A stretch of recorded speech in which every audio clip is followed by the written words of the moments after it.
Olá, queridos alunos, tudo bem? A aula de hoje nós vamos falar de um assunto muito legal, que inclusive nós tocamos nesse assunto quando as nossas aulas ainda eram presenciais, a respeito das técnicas de comportamento. O que é isso? Existem algumas técnicas que nós, se fizermos com as pessoas, nós vamos ter de resposta um comportamento esperado. Isso é muito legal e hoje vamos falar sobre isso. Então, para a gente começar a nossa aula, vou pedir para você ir lá no Sistema Jacad, pegar a nossa apostila para ir acompanhando o nosso bate-papo, beleza? Podemos começar então? Vamos lá. Olha só, o tema de hoje é psicologia comportamental, o uso de técnicas comportamentais para o reforço de comportamentos assertivos. O que é isso? Existem algumas maneiras, algumas técnicas que nós podemos fazer com a pessoa para que ela dê uma resposta esperada. Pensando aqui no nosso contexto organizacional, o que é que nós esperamos, o que é que nós precisamos do nosso colaborador? Algumas dessas respostas ou algum desses comportamentos podem ser modelados ou podem ser feitos de alguma maneira para que a pessoa vá lá e faça aquilo que a gente gostaria que ela fizesse. Isso é muito bacana. Olha só, vamos passar aqui no nosso primeiro slide um sujeito chamado Ivan Pavlov. Quem que era esse sujeito? O Ivan Pavlov é um médico russo e ele começou a fazer alguns estudos sobre o comportamento dos animais, no caso, né? Dos animais e de que maneira esses animais poderiam responder a algum estímulo que ele dava antes. Por exemplo, ele vai lá, faz algo para o animal e o que esse animal ia responder? Ou de que jeito que esse animal ia se comportar? Porque o comportamento, para o Pavlov, o comportamento era um objeto de estudo. Porque, dentre esses questionamentos que ele tinha naquela época, ele acreditava sim que o comportamento poderia ser moldado ou modelado. Ele acredita que o comportamento era sempre uma resposta de uma situação anterior. Então, essas descobertas que ele fez deu origem a uma ciência chamada behaviorismo. Behaviorismo vem da palavra behavior, que significa comportamento. Então, como nós estamos estudando agora, o objeto de estudo começado aí pelo Ivan Pavlov era sobre o comportamento. Falamos de animais primeiro porque começou com os bichinhos, né? E depois foi para as pessoas, certo?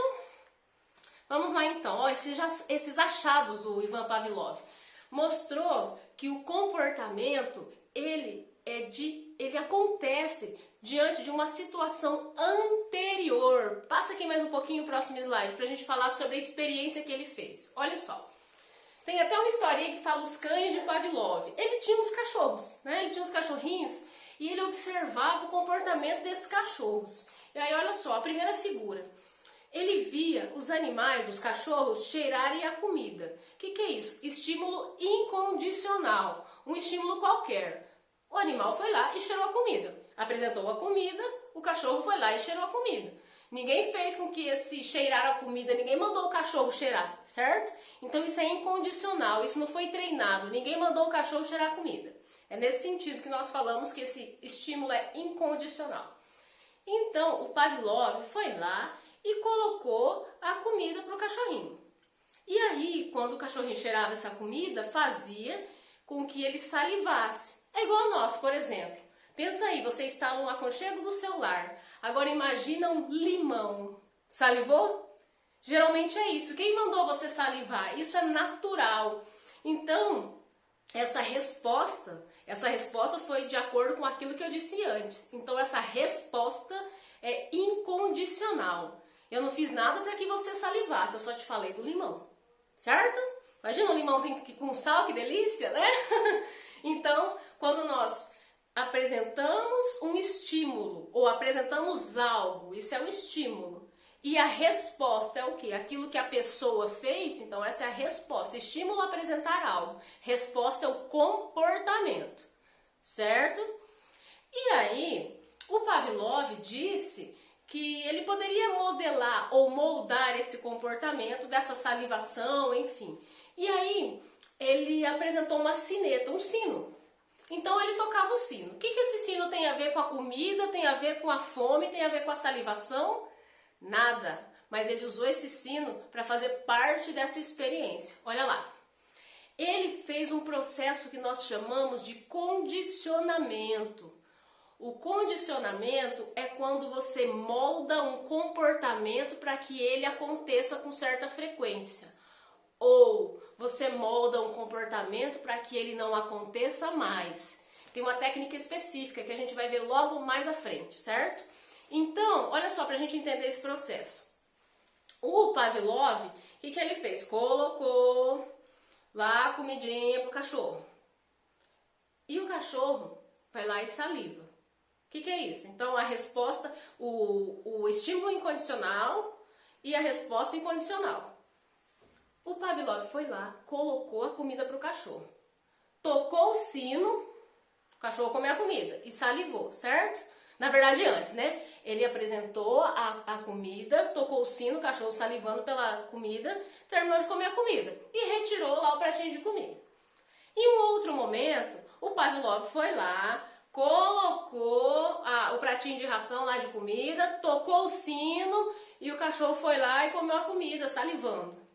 Em um outro momento, olha só, ele estava falando sobre a salivação. Tá? Porque quando a gente apresenta, ou o Pavlov apresentou a comida lá para o cachorro, ele já salivou pelo próprio fato da comida. Mas olha só, por que essa sineta tem a ver agora, esse sino? Porque olha só o que o Pavlov fez, que legal. Ele não apresentou de uma próxima vez, não apresentou a comida para os cachorros, ele só tocou o sino. O que aconteceu com os cachorros? Eles salivaram. Em um outro momento, esperou mais um pouquinho, foi lá, tocou o sino, o que aconteceu com o cachorro? Salivou novamente. Então, essa salivação deu uma resposta condicionada. Por mais que os cachorros salivassem com a comida, quem disse que agora foi apresentado comida? Entende? Então, essa sineta ou esse sino que o Pavlov fez com que os cachorros já salivassem. Isso que significa o condicionamento, ou uma resposta condicionada. Quando alguém, o animal, uma pessoa, vai lá e tem um comportamento diante de uma situação anterior, que nesse caso foi a salivação. Não tinha comida, mas os cachorros salivaram. Por quê? Foi condicionado. Certo? E aí, gente, por conta dessa experiência, isso deu, assim, desdobramentos fantásticos pela questão de estudo de comportamento na psicologia. Porque, por conta disso, o Pavlov abriu possibilidades de outros autores estudarem também o comportamento. E por conta também dessas respostas, estímulo, situação apresentada, resposta, comportamento diante dessa situação. Por conta disso, começaram a estudar como o nosso corpo se comporta diante, por exemplo, de uma situação de ansiedade.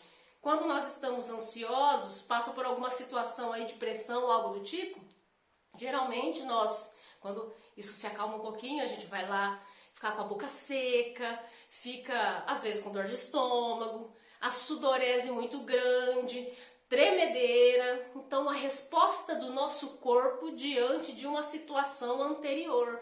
Então, foi muito bacana essa contribuição, porque os estudos de comportamento alçaram voo, certo?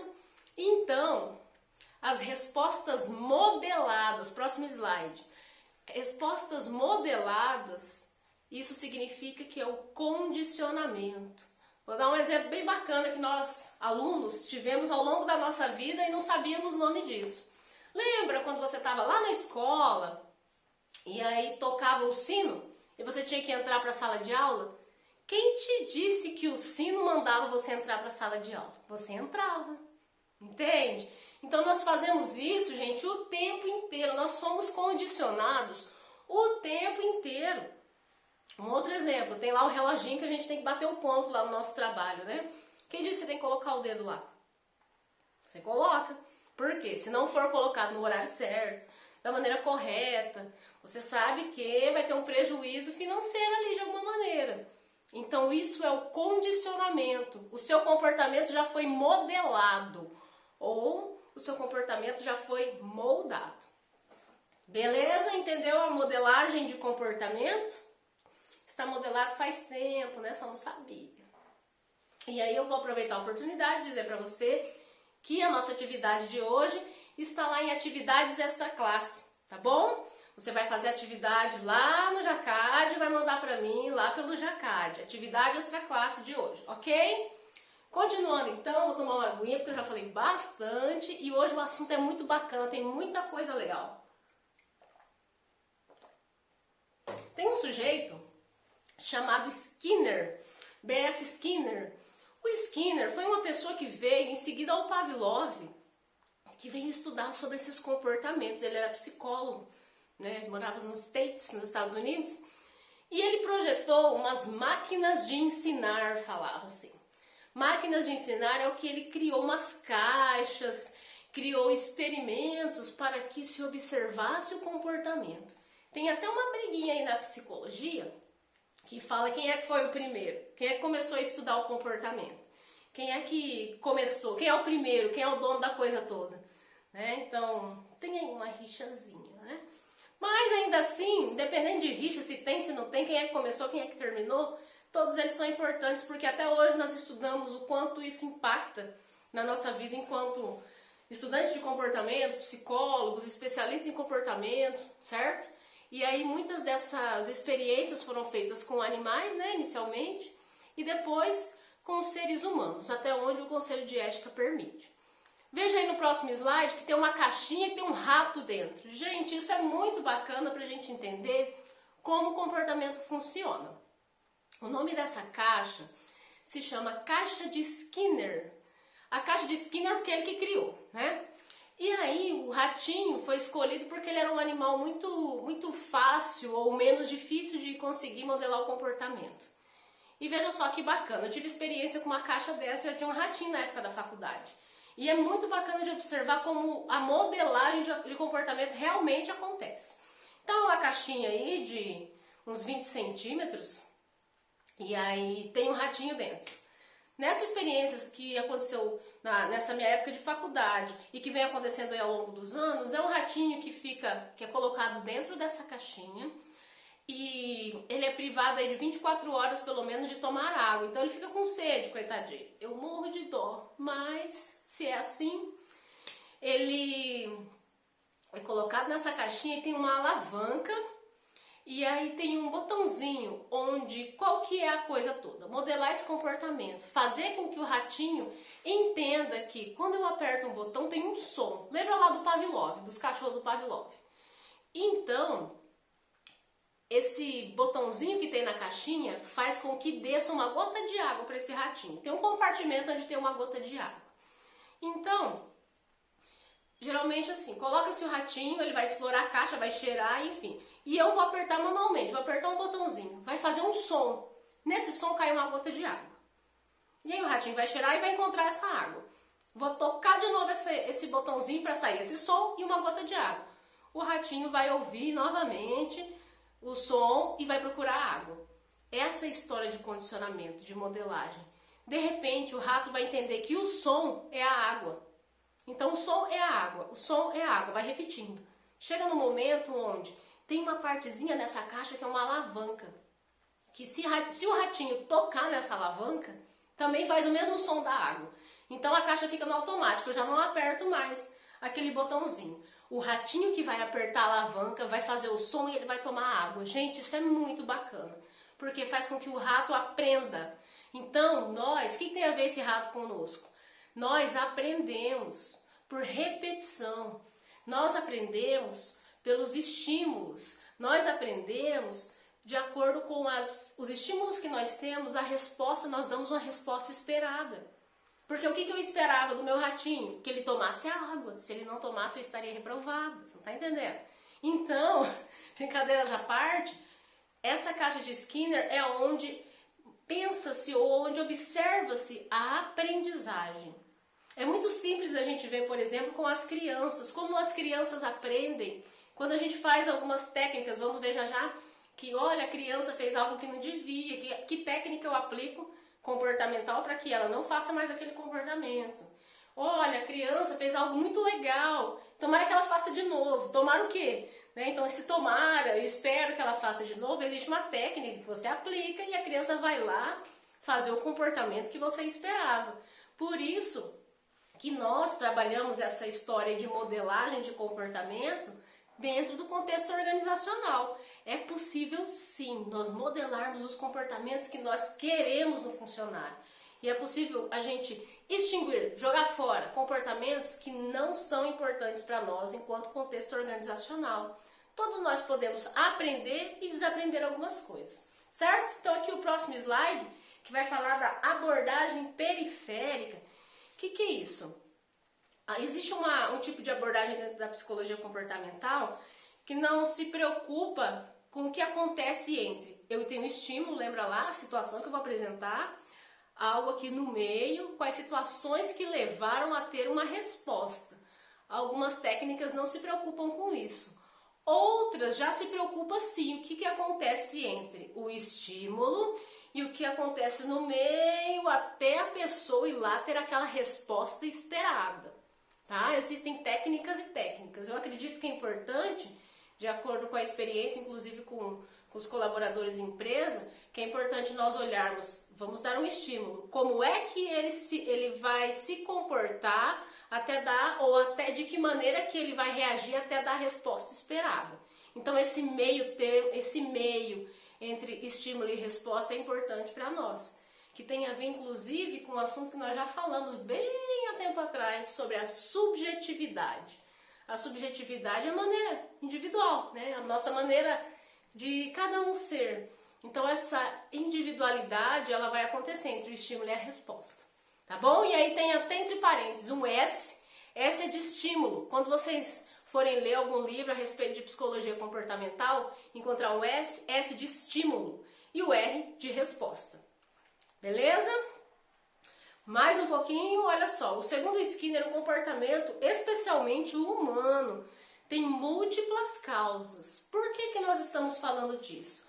Porque modelar, condicionar comportamento não é a coisa mais simples. Vai lá e aplica a técnica e pronto, a pessoa condicionou o comportamento. Não. Por isso que esse meio entre o estímulo e a resposta, para o Skinner, é importante. Alguns behavioristas ortodoxos, acho que é isso que fala, né? Então, alguns behavioristas lá do início, eles diziam que o que importa é o estímulo e a resposta. Se você dá um bom estímulo, vai ter a resposta esperada. Alguns psicólogos mais contemporâneos, eles diziam que não, que é importante ver o que acontece nesse meio entre o estímulo e a resposta. E o Skinner é um deles. Então, uma resposta não é causada por um único estímulo. Não é. Por exemplo, aquela história lá do sino da escola. Tocou o sino, estímulo. Resposta, entrar para a sala de aula. Vamos imaginar que tocou o sino. De repente, você escutou uma sirene. Aí está indo para a sala de aula. Escutou uma sirene lá fora de ambulância, de polícia, seja lá quem for. Você vai entrar para a sala de aula? Uns vão, outros não.